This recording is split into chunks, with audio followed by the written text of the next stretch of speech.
అభివృద్ధి మేము చూపిస్తాం, పక్క రాష్ట్రం వాళ్ళకి ఏం తెలుస్తుంది అనే రకంగా మాట్లాడారు. మేము దాన్ని ఏ విధంగా చూడాలి? వైవి సుబ్బారెడ్డి గారు అసలు మొట్టమొదట నేను జగన్ రెడ్డి గారు అనడము వాళ్ళకు నచ్చలేదు.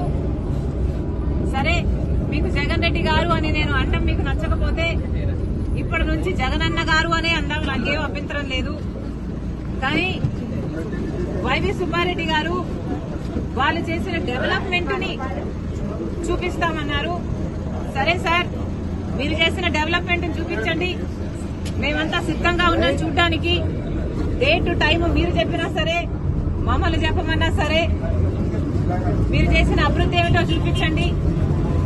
మేమే కాదు, మీడియా వాళ్ళు కూడా వస్తారు, మేధావులు కూడా వస్తారు, ప్రతిపక్ష పార్టీలు కూడా వస్తాయి. మా అందరికీ చూపించండి. మేమందరం కూడా మీరు చేసిన అభివృద్ధి ఏమిటి, మీరు కట్టిన రాజధాని ఎక్కడ, మీరు నడుపుతున్న పెట్రోల్ ఎక్కడ, మీరు కట్టిన పోలవరం ఎక్కడ, మీరు చేసిన డెవలప్మెంట్ కూడా అన్ని ఆంధ్రప్రదేశ్ లో అందరూ కళ్ళల్లో ఒత్తులేసుకొని చూస్తున్నాము. చూపించండి. డేట్ మీరు చెప్పినా సరే, టైం మీరు చెప్పినా సరే, నన్ను చెప్పమన్నా సరే రెడీ.